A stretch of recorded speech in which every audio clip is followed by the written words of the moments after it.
Hello everyone, कैसे हैं आप सब लोग। आज की इस वीडियो में हम लोग बात करने वाले हैं क्लास 6 के चैप्टर नंबर 10 जिसका नाम है motion and measurement of distance के बारे में। इस वीडियो के आपके पास दो पार्ट आने वाले हैं। आज की इस पार्ट में हम लोग मेजरमेंट ऑफ डिस्टेंस के बारे में बात करने वाले हैं, कल के पार्ट में हम लोग मोशन के बारे में बात करेंगे। ओके, तो शुरू करते हैं इस चैप्टर को। यहाँ पे देखो कि क्या होता है कि there was a journal discussion among the children of पहेली एंड भूजोस क्लास। पहेली एंड भूजो के क्लास के बच्चों में क्या होता है, डिस्कशन चल रहा होता है किस बारे में कि वो छुट्टियों में अपनी गर्मियों की छुट्टियों में कहाँ कहाँ पे घूमने गए थे। सारे बच्चे बताते हैं। कोई कहते हैं कि मैं तो अपने गांव में गया था ट्रेन से, कोई कहता है बस में गया था, और कहते हैं बैलगाड़ी में गया था। ठीक है, एक स्टूडेंट कहते हैं कि मैं तो एयरप्लेन में गया था, दूसरे देश में गया होगा, कहीं पे एयरप्लेन से ही जाएगा फिर। और कहता है कि मैं, और दूसरा क्या कहता है कि मैंने तो फिशिंग में बहुत सारे अपने जो छुट्टियों का टाइम है वो स्पेंड कर दिया था अपने अंकल के साथ फिशिंग करने में। फिशिंग होता है मछली पकड़ने में। उसके बाद कहती है टीचर उनकी बोलती है कि अब बातें छोड़ो और चलो न्यूज़पेपर की आर्टिकल है जो उनको रीड करो। न्यूज़पेपर के आर्टिकल में क्या मेंशन था, ये मेंशन था कि जो मार्स है, मार्स होता है ना, मार्स प्लेनेट, ठीक है, उस प्लेनेट पे कौन कौन से व्हीकल्स थे जो वो चलाए, मतलब उस प्लेनेट पे व्हीकल चलाए जा रहे थे, उसके बारे में बात हो रही थी न्यूज़पेपर के अंदर। ठीक है, तो वो व्हीकल मार्स पे कौन लेके गया, ऑब्वियसली स्पेसक्राफ्ट लेके गया। स्पेसक्राफ्ट मतलब रॉकेट वगैरह। ठीक है, रॉकेट वगैरह से ही तो जाएंगे ना वहाँ पे। तो कुछ टाइम बाद, थोड़ी टाइम मीनवाइल होता है, बिल्कुल कम टाइम के बाद क्या होता है, पहेली क्या पढ़ रही होती है, पहेली ना स्टोरी पढ़ रही होती है। किसके बारे में, पुरानी इंडिया के बारे में, जो पुराने टाइम में इंडिया था, एंशिएंट इंडिया। ठीक है, प्राचीन भारत के बारे में। और वो जानना चाहती थी कि कैसे आदमी थे, जो कैसे इंसान थे, जो वे एक जगह से दूसरी जगह पर जाते थे पुराने टाइम में। ठीक है, पहले वाले टाइम में। तो ऐसी स्टोरी क्या थी ट्रांसपोर्ट की। ठीक है, तो वहाँ यहाँ पे ये बताई गई है कि स्टोरी क्या थी ट्रांसपोर्ट की। ओके, अब देखो लॉन्ग एगो, लंबे समय पहले क्या था, पीपल के पास, मतलब इंसानों के पास क्या नहीं था, मीन्स ऑफ ट्रांसपोर्ट नहीं थी। ना तो साइकिल थी, ना गाड़ियाँ थी, ना बाइक थी, ऐसी कुछ चीज़ें नहीं हुआ करती थी। वो क्या यूज़ करते थे, they use to move only on foot, अपने पाँव से चला करते थे, मतलब चल के ही जाया करते थे अगर उन्हें कहीं एक जगह से दूसरी जगह पर जाना होता था। वैसे तो कोई जाता नहीं था। जाना किसकी वजह से पड़ता था, अपने बिजनेस के लिए, काम करने के लिए, खेती करने के लिए जाना पड़ता था। ठीक है, और जो भी सामान उनको इधर उधर लेके जाना पड़ता था एक जगह से दूसरी जगह, तो वो अपनी पीठ के ऊपर रख कर लेके जाया करते थे। उसके बाद क्या हुआ, उन्होंने एनिमल्स का यूज़ करना शुरू कर दिया सामान रखने के लिए, जैसे घोड़ा हो गया, ठीक है, और गधा हो गया, ठीक है, तो हाथी हो गए। ठीक है, तो ऐसे एनिमल्स का यूज़ करना शुरू कर दिया उन्होंने अपने काम के लिए।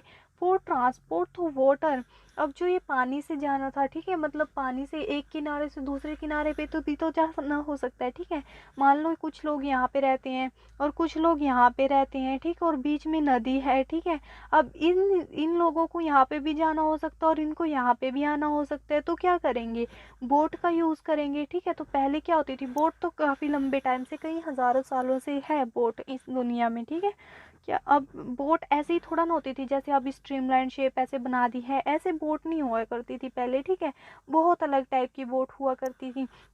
कैसी बोट हुआ करती थी, यहाँ पे देखो, सपोज करो ये क्या है, एक लोग है, वुड का लोग है, मतलब ऐसे होता है ना वो, तो ये वाला है। ठीक है, उसको क्या कर देते थे, वो अंदर से खोखला कर देते थे, मतलब उसको छील छील के इस तरह से बना लिया करते थे ताकि उसके अंदर लोग बैठ सकें। ठीक है, और फिर ऐसे उसको बोलते हैं ना, क्या बोलते हैं, चप्पू चप्पू पता नहीं क्या बोलते हैं, और उसके साथ ऐसे चला चला के पानी के अंदर ऐसे तैरा करते थे, जाया करते थे एक किनारे से दूसरे किनारे पर।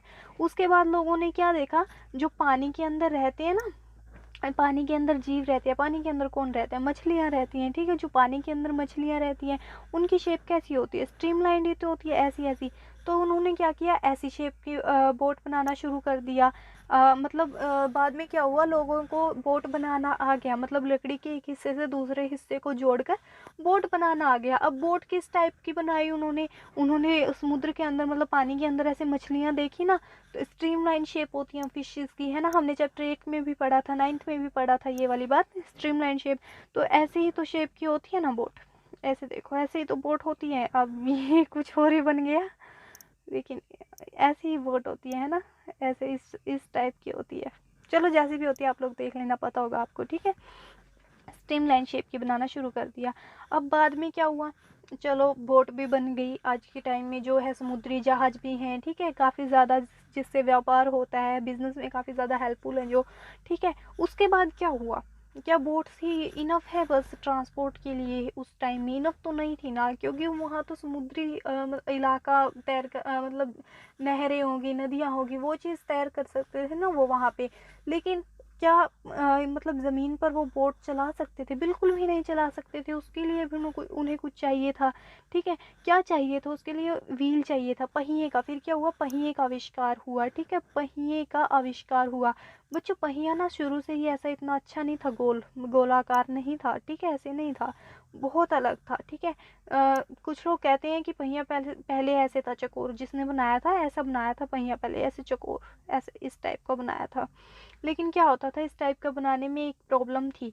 अगर उसको ऐसे ऐसे पहिया कैसे चलता है, ऐसे ऐसे गोल गोल गोल गोल चलता है ना आज के टाइम में।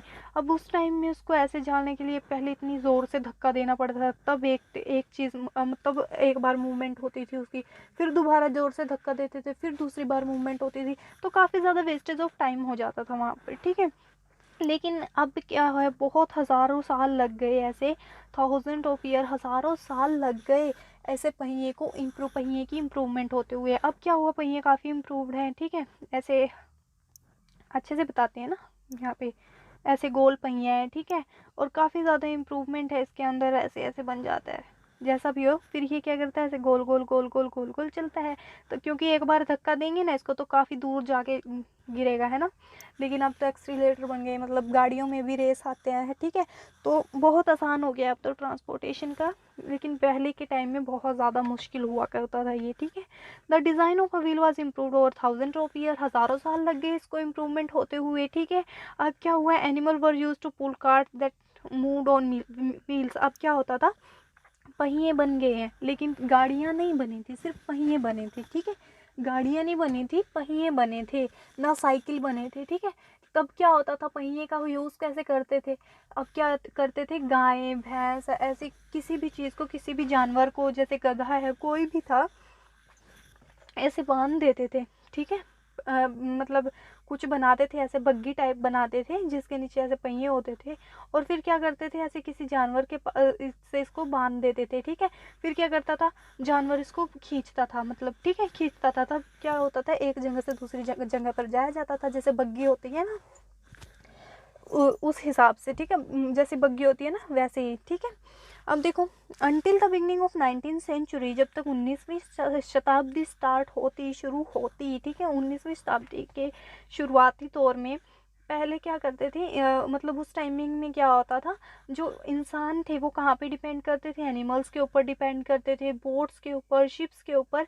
किस चीज़ के लिए? ट्रांसपोर्ट के लिए, एक जगह से दूसरी जगह पर जाने के लिए इसका यूज़ करते थे, इनके ऊपर ही डिपेंडेंट रहते थे, उनके पास थोड़ा ना गाड़ियाँ थी, ठीक है। फिर इन्वेंशन हुआ स्टीम इंजन का, ठीक है, रेलगाड़ियों का आविष्कार हुआ उसके बाद, ठीक है। वो क्या था, नया मीन्स ऑफ ट्रांसपोर्ट आ गया था वहाँ के लोगों के लिए, फिर मतलब उस टाइम के लोगों के लिए, फिर ठीक है, रेल रोड्स का इन्वेंशन हुआ, ठीक है। क्या हुआ, जो ट्रेन है उनमें क्या बना, स्टीम इंजन बना, ठीक है, स्टीम इंजन बना। और क्या होता था, पहले वो जो स्टीम इंजन था ना, मालगाड़ियाँ बोलते थे उनको। मालगाड़ियाँ क्यों बोलते थे? क्योंकि वो पैसेंजर्स को लेके नहीं जाया करती थी, ठीक है। मतलब जिसको जाना होता था एक जगह से दूसरी जगह, इंसानों को लेकर नहीं जाया करती थी, वो सिर्फ सामान लेकर जाया करती थी, ठीक है, सिर्फ और सिर्फ सामान लेके जाया करती थी, ओके। उसके बाद क्या हुआ, उसके बाद उनमें भी मतलब सुधार होने लग गया, ठीक है। और उस सुधार होते होते क्या हुआ, उनमें मतलब पैसेंजर ट्रेन उनको बना दिया गया, ठीक है। उसके बाद ऑटोमोबाइल्स आ गए। ऑटोमोबाइल्स क्या होता है भाई? ऑटोमोबाइल्स होता है जैसे मोटर कार्स हैं, ट्रक्स हैं, बसेस हैं, तो इनको क्या बोलते हैं? ऑटोमोबाइल्स बोलते हैं। मोटराइज्ड बोट्स आ गई। अब पहले क्या होते थे, उसके साथ चलते थे ना, ऐसा ऐसा होता था बोट्स, इसके ऐसे डंडी सी होती थी, उसके साथ ही तो चलाते थे ना ऐसे पानी में उसको, बोट को। तो अब क्या हुआ, बोट्स के अंदर मोटर लग गई, ठीक है, मोटर लग गई। मोटर से क्या हुआ, मोटर से उसको बोट को चलाना आसान हो गया, और भी तेजी से वो बोट आगे बढ़ती, ठीक है। शिप्स के अंदर भी वो लग गई, मोटर लग गई, ठीक है। अब क्या हुआ, ये भी नया मीन्स ऑफ ट्रांसपोर्ट आ गया। इसकी भी मतलब बहुत ज़्यादा मांग, डिमांड हुई वहाँ पे। डिमांड तो होगी ना, क्योंकि बहुत ज़्यादा फैसिलिटी थी इस चीज़ के अंदर। द अर्ली ईयर्स ऑफ 1900 1900 मतलब 19 के शतक में, मतलब 19 सेंचुरी के स्टार्टिंग के ईयर्स में क्या हुआ, सा द डेवलपमेंट ऑफ एयरप्लेन्स आ गए। ठीक है, 1900 के शुरुआती साल में क्या हुआ, एयरप्लेन्स आ गए। एयरप्लेन्स की क्या हो गई, डेवलपमेंट हो गई। ठीक है, there was a later improved of carry passengers and goods. वहाँ पे क्या हुआ, जो एयरप्लेन्स आए, ठीक है, उनसे क्या होता था, जो मतलब एक देश से दूसरे देश में जाना होता था किसी को, तो पैसेंजर्स उनको लेके जाते थे। ठीक है, पैसेंजर्स होते हैं यात्री, ठीक है, जो उनकी यात्रा करते हैं, जैसे रेल की यात्रा करते हैं, ठीक है, ट्रेन पैसेंजर्स, जहाज की यात्रा करते हैं। ठीक है, इलेक्ट्रिक ट्रेन्स, अब बिजली पर चलने वाली ट्रेन आ गई, इलेक्ट्रिक ट्रेन आ गई। ठीक है, मोनोरेल्स आ गई, सुपरसोनिक एयरप्लेन्स आ गए। ठीक है, स्पेस क्राफ्ट आ गए, रॉकेट आ गए। ठीक है, और सुपरसोनिक एयरप्लेन्स क्या होते हैं, बहुत ज़्यादा तेज़ चलने वाले, जो हम लोग से बहुत सारे किलोमीटर्स की दूरी कुछ एक सेकंड में कर सकते हैं जिनसे। ठीक है, मतलब बहुत कम टाइम में कर सकते हैं। Are some of the contribution of 20th century. तो ये सभी चीज़ें कहाँ पर आई, 20th सेंचुरी में आई ये सारी चीज़ें। ओके, अब देखो 10.1 figure 10.1 shows some of the different modes of transport. 10.1 figure क्या दिखाती है, बहुत सारे अलग अलग मोड दिखाती है ट्रांसपोर्ट के। ठीक है, अब आपको क्या करना है, उनको एक ऑर्डर में रखना है। ऑर्डर में कैसे रखना है कि सबसे पहले वो रखो जो सबसे पहले आया, उसके बाद जो उसके बाद आया, फिर उसके बाद आया। ओके, आपको ऐसे रखना है। There are of early modes of transport that are not used today। आपसे ये क्वेश्चन पुट अप किया गया है कि ऐसा कोई मोड ऑफ ट्रांसपोर्ट है जो आज के टाइम में यूज़ नहीं होता लेकिन बहुत पहले हुआ करता था। तो बच्चों, आप लोग पता नहीं कहाँ कहाँ रहते हो जो वीडियो को देखते हैं, लेकिन अगर हरियाणा की बात की जाए, मैं हरियाणा में रहती हूँ तो मुझे हरियाणा का ज़्यादा पता है। एक चीज़ हुआ करती थी ऐसे, इसको मतलब देखो मैं आपको ड्रॉ करके दिखाती हूँ। ऐसा कुछ हुआ करता था। ओके, यहाँ पे ऐसे कनेक्ट होता था, यहाँ पे व्हील होते थे इसके, और यहाँ पे किसी एक मतलब जो है एनिमल, उसके साथ इसको बांध दिया जाता था, और एक इंसान होता था जो एक आदमी इसको चलाता था, और जो बाकी होते थे इसके अंदर बैठते थे। ठीक है, इसके ऊपर ऐसे छत होती थी, तो इसको हम लोग क्या बोलते थे, तांगा बोलते थे। ठीक है, क्या बोलते थे, तांगा। लेकिन आज के टाइम में क्या है, ये तांगा किसी को देखने को भी नहीं मिलता। यहाँ पे हमने भी कभी नहीं देखा, जो हमसे बड़े हैं, बुजुर्ग है, उन्होंने देखा है। ठीक है, तो इस टाइप का होता था ये तांगा बोलते थे इसको। ओके, ये आज के टाइम में हम लोगों को यहाँ पे देखने को नहीं मिलता। तो आगे 10.2 के बारे में बात करते हैं। How did people know how far they have travelled. अब जो पहले टाइम के लोग थे उनको ये कैसे पता चलता था कि ये कितने किलोमीटर, कितनी दूर तक चल चुके हैं। ओके, अब देखो, how will you know whether you can walk. अब यहाँ पे आपसे पूछा है कि आपको ऐसा कैसे पता चलता है कि आपको चल के जाना है, आपको आपके स्कूल चल के जाना है। ओके, और या फिर आपको क्या करना है, बस या रिक्शा करनी पड़ेगी आपके स्कूल जाने के लिए, या फिर आपको और कुछ लेना पड़ेगा, जैसे एयरप्लेन जाना है। मतलब अगर आपको और मतलब कुछ भी खरीदने के लिए मार्केट जाना है, ठीक है, तो आपको कैसे पता चलेगा कि आपको बाइक वगैरह पे जाना है या फिर पैदल जाना है, कैसे पता चलेगा। वो तो ऑब्वियसली ये बात होगी ना, आपको ये चीज़ तभी पता लगेगी जब आपको ये पता हो कि ये जो ये जगह है वो मुझसे जहाँ पे मैं खड़ा हूँ वहाँ से कितनी दूर है, तभी तो ये डिसाइड कर पाओगे। अगर कम दूर होगी तो आप पैदल भी चले जाओगे, अगर ज़्यादा दूर होगी तो आपको बाइक लेनी पड़ेगी, गाड़ी लेनी पड़ेगी, बस लेनी पड़ेगी, है ना। तो दूरी के हिसाब से ही तो देखोगे ना आप लोग। तो यहाँ पे यही चीज़ बोली है। ठीक है, अब देखो, हाँ तो यहीं पे बोली है, अगर आपको मून पे जाना है, चांद पे जाना है, ठीक है, तो आपको कैसे पता लगेगा, है ना। आपको पता हो गया ना, आपको अगर पता है कि चांद पृथ्वी से कितनी दूर है, तभी तो आप लोग जा पाओगे। ओके, अब वैसे कितनी दूर है बताना चांद पृथ्वी से, कमेंट सेक्शन में ज़रूर बताना। वैसे आइडिया दे दूँ, 3 लाख समथिंग है कुछ। ठीक है, 3,84,400 आई थिंक। देख लेना एक बार, पता नहीं पक्का, काफ़ी टाइम हो गया मुझे भी रिवाइज़ किए हुए। वैसे इसका आंसर बताऊं कहाँ पर मिलेगा आपको, इसका आंसर आप लोगों को आपकी जो जियोग्राफी है, उस जियोग्राफी की बुक का फर्स्ट चैप्टर ही है, उसमें आपको इसका आंसर मिल जाएगा। ठीक है, क्लास 6 की जियोग्राफी। अब देखो कुछ टाइम क्या होता है, कई बार क्या होता है there are object whose length and width we need to know. हम कई बार क्या होता है कि हमें कुछ ऐसी चीज़ मिल जाती है जिसकी हम लोगों को लेंथ और ब्रेथ जाननी बहुत ज़्यादा ज़रूरी हो जाती है। ओके, अब क्या है यहाँ पे पहेली और भूजों की क्लास में क्या होता है, पहेली एंड भूजों की क्लास में ये होता है कि बच्चे क्या होती है, एक लार्जर डेस्क, ये डेस्क है एक, ठीक है, इसका क्या करते हैं बच्चे यूज़ करते हैं, ठीक है, आधा डेस्क एक बच्चा यूज़ करता है तो दूसरा हाफ पार्ट यूज़ करता है, आधा आधा दोनों यूज़ करते हैं, ठीक है, आधे हिस्से में उसका बैग रखा होता है, आधे हिस्से में उसका बैग रखा होता है। अब फिर क्या होता है, दोनों बच्चों में क्या होता है, बहस छिड़ जाती है, ठीक है, वो दोनों बच्चे लड़ाई करने लग जाते हैं कि तुम ज़्यादा यूज़ कर रहे हो, तुम ज़्यादा यूज़ कर रहे हो। ओके, फिर क्या होता है, वो तो टीचर के पास जाते हैं दोनों बच्चे, ठीक है, दोनों बच्चे क्या करती हैं, टीचर के पास जाते हैं। अब टीचर क्या करते हैं, उनको एक सजेशन देता है कि जाओ एक काम करो, तुम क्या करो, बेंच को, वो जो डेस्क है तुम्हारा, उसको मेज़र कर लो। ओके, उसको माप लो, मापने के बाद क्या करना है, उसको आधा आधा मतलब मार्क कर लो, ठीक है, सपोज करो ये डेस्क है और इसकी आपको लेंथ और ब्रेथ है जो वो मापनी है, ठीक है, उसके बाद क्या करना है, इस पे ऐसी मार्क लगा दो, ठीक है, मार्क लगा दो, और फिर क्या करना है, आधे डेस्क को तुम यूज़ करो, आधे डेस्क को तुम यूज़ करो, दोनों आधा आधा यूज़ कर लेना। ओके, तो वो दोनों को अच्छा लगता है ये आइडिया कि हाँ ठीक है हम लोग ऐसे ही करते हैं जैसे हमारी टीचर ने बोला है।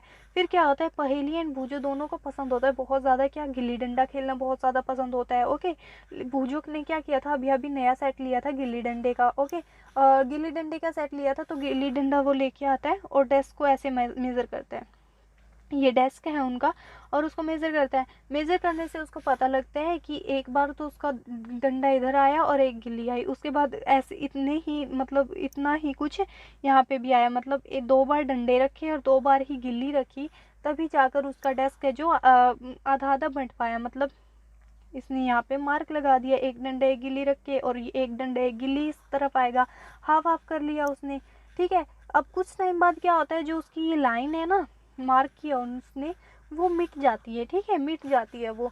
अब फिर क्या होता है, फिर उनके अंदर लड़ाई होती है कि तो तुम ज़्यादा यूज़ कर रहे हो और तुम ज़्यादा यूज़ कर रहे हो, यही होती है, ये बच्चों में अक्सर होती रहती है। अब फिर क्या होता है, लेकिन अब उसको क्या करना था, डेस्क को फिर मेज़र करना था, फिर उसकी लेंथ और ब्रेथ मापनी थी, ठीक है।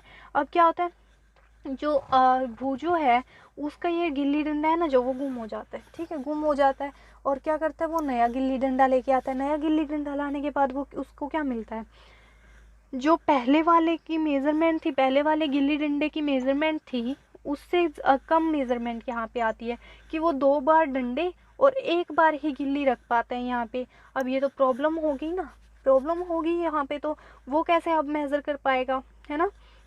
अब ये तो आइडिया उनका था जो वो फ्लॉप हो गया, अब मेज़रमेंट थोड़ा ना हो पाएगी। अब देखो, अब यहाँ पे उसने नए सेट के साथ मेज़र किया और यहाँ पे उसकी मेज़रमेंट गलत आ गई, है ना। तो अब यहाँ पे तो उनके लिए प्रॉब्लम होगी। तो अब आपसे यहाँ पे क्वेश्चन पूछा है कि आप क्या बताओगे उनको, कौन सा तरीका बताओगे कि वो यूज़ कर सकता है। आप तो यही तरीका बताओगे उन लोगों को कि वो स्केल यूज़ कर सकता है ना, यही तरीका बताओगे, बिल्कुल कर सकता है, वो स्केल का भी यूज़ कर सकता है ना। जो डेस्क का उसकी लेंथ और ब्रेथ मापने के लिए, मतलब लेंथ ही माप लेगा, उसी में बहुत है, ब्रेथ तो वैसे भी दोनों साइड सेम ही होने वाली है ना। ब्रेथ को थोड़ा ना उनको शेयर करना है। अब देखो वन थिंग, अब एक चीज़ और है वो कर सकते हैं, क्या कर सकते हैं वो ना एक ना मतलब वो ना एक ना क्या ले सकते हैं, थ्रेड ले सकते हैं, ठीक है। अब थ्रेड के तो आप बोलोगे थ्रेड के साथ कैसे वो ये माप सकता है, तो यहाँ पे देखो वो क्या करेगा, एक थ्रेड लेगा, सपोज करो ये थ्रेड है और उसने एक यहाँ पे बांध दिया, ठीक है, और ये थ्रेड आ गया। ओके, अब यहाँ पे तो नहीं सही लगेगा, यहाँ पे ठीक है। ओके, ये दोनों सिरों पे बांध दिया थ्रेड। अब क्या करेगा, थ्रेड को खोल के यहाँ से थ्रेड को खोल के इधर साइड फोल्ड कर देगा। ओके, फोल्ड कर देगा। अब फिर वो क्या होगा, ऐसे आ जाएगा ना, ऐसे फोल्ड करेगा तो हाफ हाफ हो जाएगा, बिल्कुल हो जाएगा, है ना। तो हाफ हो ही तो गया यहाँ पे। अब यहाँ पे वो क्या करेगा, मार्क लगा देगा, जिससे हाफ तो इसके पास रह गया, हाफ इसके पास रह गया, बिल्कुल हो सकते हैं, है ना।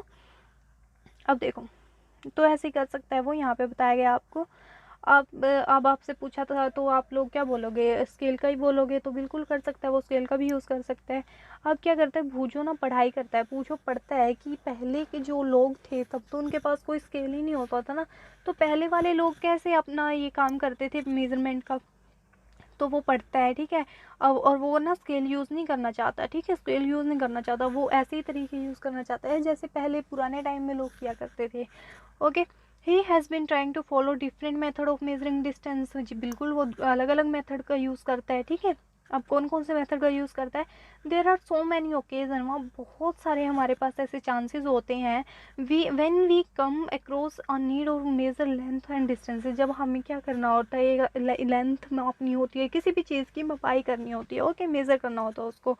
अब टेलर क्या करता है, टेलर को मेजरमेंट की करने की क्या ज़रूरत होती है, तभी तो टेलर को तो मेजरमेंट करने की बहुत ज़्यादा ज़रूरत होती है, वरना आप लोग क्या करोगे, अपना कुर्ता सिलने के लिए दे के आओगे टेलर के पास और सिल देगा आपकी मम्मी का, है ना।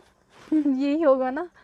तो तो टेलर को मेज़रमेंट करने की ज़रूरत कब क्यों होती है, ये कि उसकी जो मतलब जो कपड़ा है उसकी लेंथ इतनी है कि वो कुर्ता स्टिच कर पाए, इसीलिए तो उसको मेज़रमेंट की ज़रूरत होती है। कारपेंटर को क्यों ज़रूरत होती है, वो ये देख पाए कि जो वो कबर्ड बना रहा है ताकि उसकी लेंथ है, ब्रेथ है, बिल्कुल अच्छी हो, सही हो, ठीक है, गुड हो, और ताकि वो जो कबर्ड का दरवाज़ा है, डोर है, वो उसकी लेंथ ठीक हो, ठीक है। तो सभी मेज़रमेंट की तो ज़रूरत होती है उनको भी। द फार्मर को क्यों ज़रूरत होती है, अब फार्मर को ये देखने की ज़रूरत होती है कि उसकी लेंथ और ब्रेथ एरिए की जो लेंथ है, उसकी फील्ड है, उसका खेत है, उसकी लेंथ और ब्रेथ कितनी है, ताकि उसको पता लग जाए कि कितना बीज इसके अंदर वो बो सकता है, यानी उगा सकता है, और कितना है जो उसके अंदर पानी उसको देना चाहिए, ठीक है, और इससे उसकी कितनी ज़्यादा क्रॉप्स होंगी, तो ये जानने के लिए उसको ज़रूरत होती है। अब आप सपोज करो, आप सोचो, क्या सोचोगे, आपसे ये पूछा जाए कि आप कितने लंबे हो, तो आप कैसे बताओगे, आप ऐसे ही तो बताओगे, दीवार के सहारे खड़े हो जाओगे अपनी एडी को लगाकर, और फिर क्या करोगे, सपोज करो ये वॉल है, ठीक है, और यहाँ पे आप खड़े हो, यहाँ पे आपके फिट है, और यहाँ पे आप लोग खड़े हो, यहाँ पे आपका सिर है, ये आपकी बाँह है, ये टांगे हैं, ओके। तो यहाँ पे ऐसे मापोगे, और फिर क्या करोगे, यहाँ से लेकर ज़मीन तक की लंबाई को माप लोगे, तभी तो बताओगे ना कि कितने लंबे हो आप, ठीक है। अगर आपसे ये पूछ लिया जाए कि आपका रूम कितना बड़ा है जहाँ पे आप बैठे हो, क्लासरूम पूछ लिया जाए, आपका डेस्क कितना चौड़ा है, ठीक है, ये पूछ लिया जाए, और दिल्ली लखनऊ से कितनी दूर है ये पूछ लिया जाए, तो क्या करोगे, आपसे ये पूछ लिया जाए जो चंदा है वो धरती से कितनी दूर है, तो कैसे बताओगे, okay. All of this question have one thing in common, ये जो सभी के सभी क्वेश्चन आप लोगों से पुटअप किए गए हैं उनमें एक बात कॉमन है, क्या बात कॉमन है, वो सारे के सारे क्या पूछ रहे हैं कि नहीं, दो चीज़ों के बीच का डिफरेंस पूछ रहे हैं ना, तो ये बात तो कॉमन है सभी में। The two places may be close enough like two ends of the table or they may be far apart like Jammu and Kanyakumari। अब क्या है, यहाँ पे आपसे पूछा गया है कि ये जो दो पार्ट हैं, दो चीज़ों के बीच की डिफरेंस आप लोगों से पूछी गई है, वो दो चीज़ों इतनी भी पास हो सकती हैं जैसे कि एक टेबल के दो किनारे हों, ठीक है, दो किनारे, ठीक है ना, दो सिरे। उसके बाद क्या होता है, दो चीज़ें इतनी भी दूर हो सकती है जैसे मून और एंड अर्थ, जितना कि क्या है, जम्मू एंड कन्याकुमारी, ये सिर्फ एक मुहावरा है, ओके, यानी कन्याकुमारी आपके ऐसे इंडिया के नीचे वाले भाग में है और अपर भाग में आपकी क्या है, जम्मू है, ओके। अब देखो, let us do a few measurement to see what exactly we need to do when we measure distances or length। अब हम लोग क्या करते हैं, कुछ एक्टिविटीज़ देखते हैं, क्यों कुछ एक्टिविटीज़ करके देखते हैं, क्यों करके देखते हैं, ये पता लगाने के लिए कि मेज़रमेंट करने के लिए एक्चुअली में करना क्या पड़ता है, ओके। तो सबसे पहले वाली एक्टिविटी को देखो, वर्क इन ग्रुप्स, आपको क्या करना है, 10 से 12 बच्चों के ग्रुप में काम करना है, ओके, ओ सॉरी, ये है 10 से 12 बच्चों के ग्रुप में काम करना है, और आपको क्या करना है, आपका फुट यूज़ करके, आपका पाँव का यूज़ करके क्या करना है, आपकी क्लासरूम की लेंथ और ब्रेथ को मापना है, ठीक है। आपको ये देखना है कि आप कितने कदम चल पाते हो कि आपकी जो क्लासरूम है उसकी लेंथ कवर हो जाए, और फिर कितने कदम चल पाते हो कि आपकी क्लासरूम की ब्रेथ कवर हो जाए, ठीक है। क्या ये पॉसिबल होगा आपके लिए, ये मेज़र करना, हाँ जी बिल्कुल पॉसिबल होगा, आप लोग कर सकते हो। आपका हो सकता है कि आपको कुछ प्रॉब्लम्स आए ये करने के लिए। क्या प्रॉब्लम हो सकती है? ये प्रॉब्लम हो सकती है कि आपने पूरे के पूरे रूम की लेंथ माप ली, लेकिन बीच में एक छोटा सा कोना ऐसा रह गया जहाँ पर आपका पैर नहीं आ सकता। तो आप लोग क्या करोगे वहाँ पे? या तो थ्रेड का यूज़ करके, जैसे हम लोगों ने बेंच का मेज़रमेंट किया था वैसे कर सकते हो, या फिर अपने पाँव का कोई अंगूठा रख के उसकी मेज़रमेंट कर सकते हो। ओके, अब देखो, अब क्या करना, फिर सभी के सभी बच्चों से ये पूछना कि तुम्हारे कितने कदम चले, तुमने कितने कदम चले, किस रूम की लेंथ कवर हो गई। दूसरे से पूछना कि तुमने कितने कदम चले।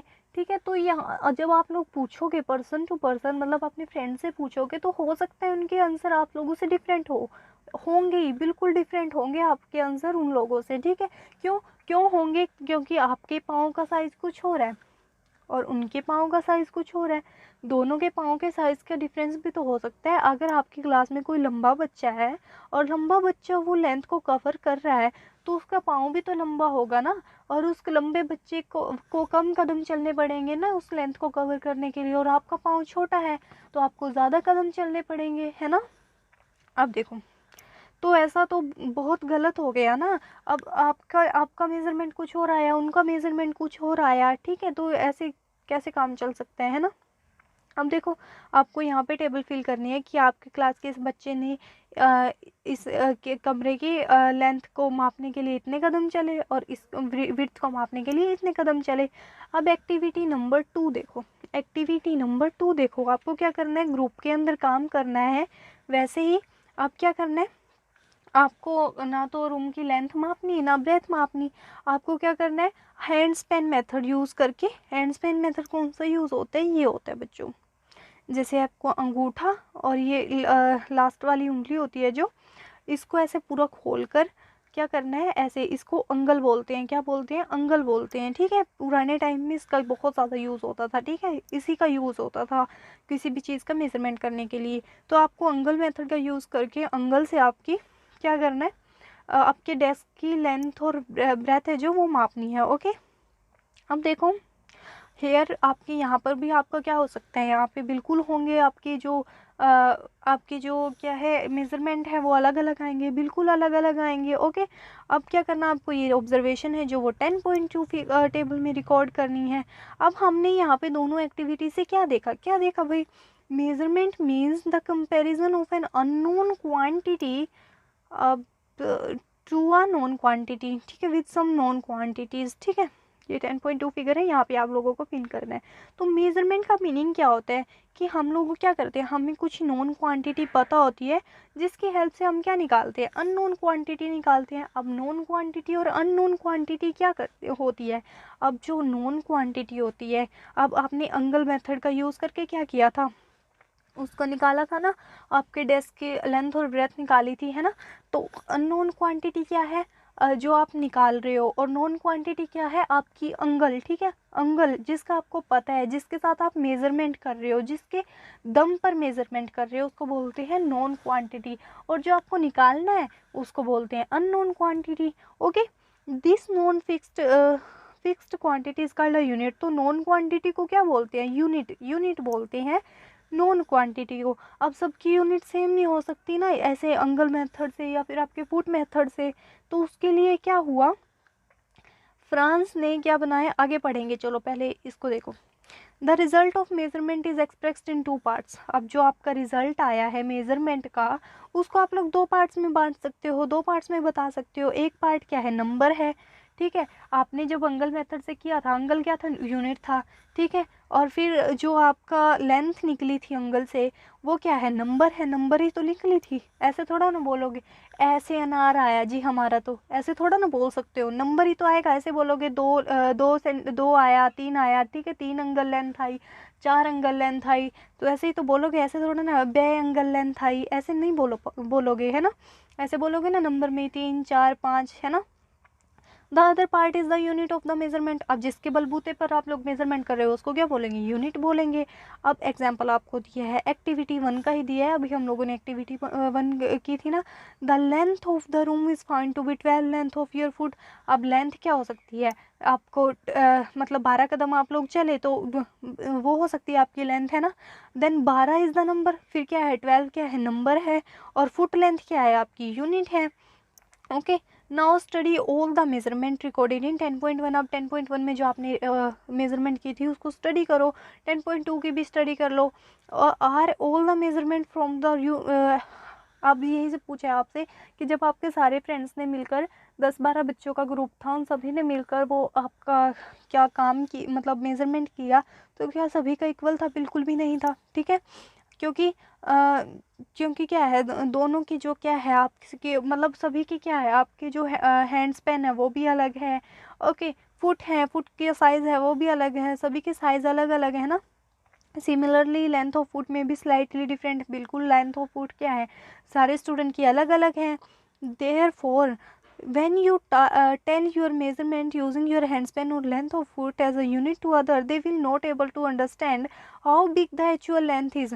अब जब आप लोग बताओगे किसी को कि मैं 12 कदम चला और तब जाकर हमारे रूम की जो लेंथ है वो कवर हो पाई, ओके, तो उनको कैसे पता चलेगा कि तुम्हारे 12 कदम कितने बड़े हैं, नहीं पता चलेगा ना।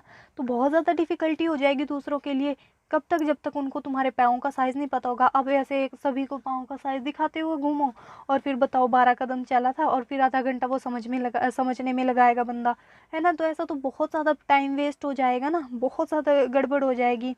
अब देखो, we see therefore that some standard unit of measurement are needed. फिर हमें क्या पता लगता है कि हमें तो बहुत ज़्यादा ज़रूरत है ना एक ऐसे स्टैंडर्ड यूनिट की, एक ऐसी यूनिट की जिसको सभी आराम से समझ पाए, ठीक है, जिसका सभी को पता हो, ज़रूरत हो कि ऐसे that do not change from person to person, जो कभी चेंज ना हो, यूनिवर्सली एप्लीकेबल हो। यूनिवर्सली एप्लीकेबल मतलब सभी जगह एप्लीकेबल हो, ओके।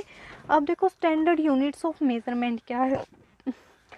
इन एंशियंट टाइम, पुराने टाइम में, the length of a foot and the width of a finger and the distance of a step were commonly used as a different unit। अब पुराने time में standard unit थोड़ी थी, पुराने time की standard unit क्या थी, पुराने टाइम की स्टैंडर्ड यूनिट तो यही थी, एंगल मेथड हो गया, फुट लेंथ हो गई, ओके, यही सब क्या होता थी यही सब क्या होते थे, यूनिट्स होते थे, और सब इनको समझ लेते थे, अंदाज़ा लगा ही लेते थे, okay. The people of Indus Valley civilization must have used a very good measurement of length because we see evidence of excavation of perfectly geometrical construction. A cubit as a length from the elbow to the finger tips was used in ancient Egypt and was also accepted as a unit of length in other parts of the world। तो सारे के सारे जो world का part है वहाँ पे क्या लेंथ, क्या स्टैंडर्ड यूनिट होती थी, तो यही होती थी कि आपका जो चिन है ना, चिन समझते हो, ठोडी, ठोडी जिसको बोलते हैं, ठोडी से लेकर माथे तक ऐसे देखो आपकी एक अंगल बनती है, ओके, एक अंगल बनेगी ज़रूर।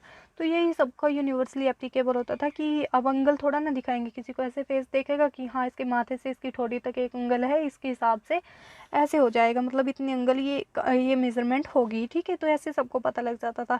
और फुट मेथड भी ऐसे ही बहुत ज़्यादा प्रचलित था, ठीक है, लेकिन फुट की जो लेंथ है वो अलग अलग हो जाती थी, तो इसीलिए बहुत ज़्यादा डिफ़िकल्टी भी आती थी, ठीक है। People measure a yard of cloth by the distance between the end of the outstretched arm and their chin. The Roman measured with their pace or steps। तो यही सब कुछ होता था, ठीक है। और कपड़े का एक टुकड़ा लेते थे, ठीक है, कपड़े का टुकड़ा जिसका मतलब क्या होता था, ऑस्ट्रिच आर्म, जो उसकी फैली हुई बाँह होती थी, ऑस्ट्रिच आर्म होती है फैली हुई बाहें, और चिन्ह उसकी ठोड़ी तक का होता था जिसका हिस्सा, तो ये कुछ इतना इम्पोर्टेंट नहीं है। अब देखो एंशियंट इंडिया, पुरानी इंडिया में क्या होता था, small length measurement use for उंगल फिंगर, जो छोटी लेंथ होती थी वो अंगल से होती थी, ठीक है, मुट्ठी से भी हो जाती थी, मुट्ठी आती है भाई 4 मुट्ठी अनाज दे दे, ये ले भाई 4 मुट्ठी ले ले, फिस्ट जिसको बोलते हैं, ओके, फिस्ट। आज के टाइम में क्या होता है, we can see flower seller using their forearm as a unit of length and garlands in many towns of India. आज के टाइम में भी ये सारा मेथड यूज़ होता है। आप फूल वालों से फूल लेने जाओगे तो क्या देगा, एक मुट्ठी तो फूल की देगा और उसके हिसाब से पैसे बता देगा आपको, है ना। Many such body parts continue to be use as a unit length when convenient. अब जहाँ पर हमें सुविधा होती है तो ऐसे ही बॉडी के पार्ट हम लोग यूज़ कर लेते हैं, okay. However everyone's body part could be slightly different size. हमें पता है कि सभी के बॉडी पार्ट्स क्या होते हैं, अलग अलग होते हैं, अलग अलग शेप हो जाती है, अलग अलग साइज हो जाता है। अब यहाँ पे देखो कन्फ्यूज़न भी हो जाती है, इससे क्या होती है, कन्फ्यूज़न हो जाती है, ठीक है, मेजरमेंट में। अब 1790 में क्या हुआ, अपनी बुक के अंदर हाईलाइट कर लो, पेंसिल के साथ इसके अंदर निशान लगा लो, ओके, या फिर कॉपी में नोट आउट कर लो, उस कॉपी को संभाल के रखना, ओके, क्योंकि जीवन भर काम आने वाली बातें हैं। कल को एग्ज़ाम की तैयारी करोगे, एग्ज़ाम देने जाओगे तो यही सब चीज़ें पूछेंगे वहाँ पे। तो देखो 1790 में क्या हुआ, the French created a standard unit of measurement. French ने क्या किया, फ्रेंच जो देश है उसने क्या किया, एक स्टैंडर्ड यूनिट बना दी, और जिसको मैट्रिक सिस्टम बोला जाता है, स्टैंडर्ड यूनिट बना दी सभी के लिए। अब यूनिट क्या होता है वो मैं बता चुकी हूँ आप लोगों को, ठीक है।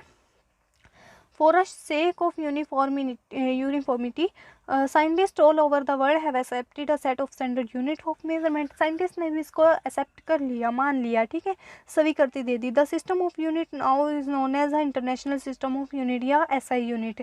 अब इसको क्या बोलते हैं, इंटरनेशनल सिस्टम ऑफ यूनिट बोलते हैं, जिसको हम लोग शॉर्टकट में क्या बोल देते हैं, एसआई यूनिट, ठीक है। एसआई यूनिट क्या होती है, लेंथ की। अगर हमें लेंथ मापनी है तो किस यूनिट का यूज़ करेंगे, हम लोग मीटर का यूज़ करेंगे। किस यूनिट का यूज़ करेंगे, मीटर का यूज़ करेंगे, अगर हमें लेंथ को मापना है, ठीक है, लेंथ मापना है तो ये बोलेंगे कितना मीटर है।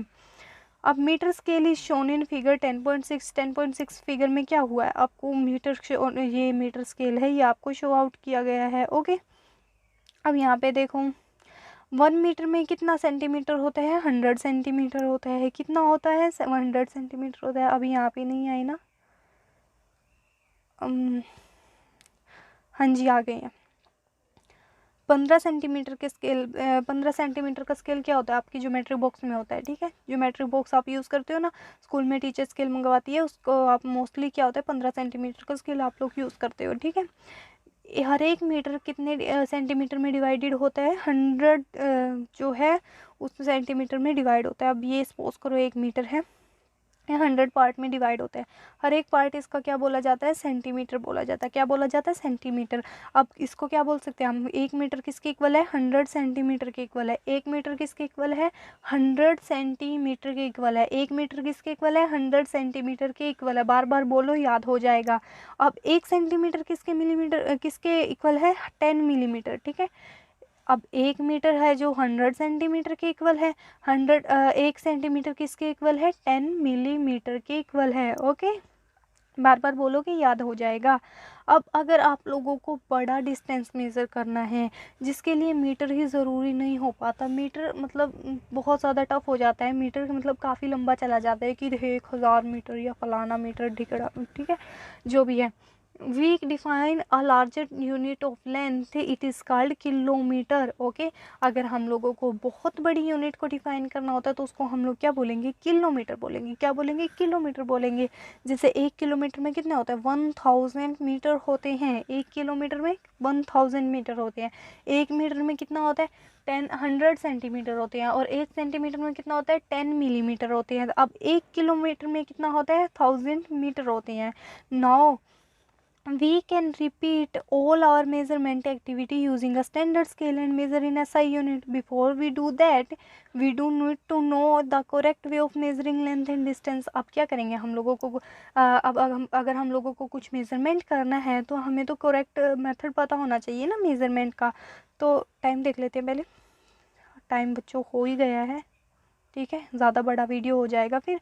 तो अब मेज़रमेंट है जो मतलब ये जो मोशन वगैरह है ये थोड़ा सा कल करते हैं, छोटा सा ही वीडियो बनेगा कल इसका, ठीक है, ज़्यादा वरना बन भी जाएगा ज़्यादा, लेकिन अच्छे से करेंगे, ओके। बिल्कुल अच्छे से पढ़ाई करते हुए चलेंगे ताकि कुछ भी हमारा छूटे ना। और जो कॉम्पिटिटिव एग्ज़ाम की तैयारी कर रहे हैं बच्चे, उनके लिए भी काफ़ी ज़्यादा हेल्पफुल रहेगी, क्योंकि ऐसे बारीकी से पढ़ते जाओगे ना, अभी अगर आप लोग +2 में हो या फिर ग्रेजुएशन कर रहे हो तो काफ़ी ज़्यादा हेल्पफुल रहेगी ये वाली वीडियो आपके लिए, कि ताकि बारीकी से पढ़ते हुए चलोगे, और बाद में जब आप लोग 1 साल आपके जो कॉम्पिटिटिव एग्ज़ाम्स है उनकी तैयारी के लिए दोगे तो बहुत ज़्यादा आसान आप लोगों के लिए ये होने वाला है। Okay, thank you so much guys, thank you so much. अभी हम लोग क्या करेंगे, +2 तक की ऐसे ही एनसीईआरटीज़ को कवर करते हुए चलेंगे। +2 के बाद जो कॉम्पिटिटिव एग्ज़ाम है उनके लिए भी आपको मटेरियल प्रोवाइड करवाऊंगी मैं इसी चैनल पे। बने रहिएगा गुडविल कोचिंग एकेडमी के साथ। Thank you so much, thanks for watching this video. Thank you so much.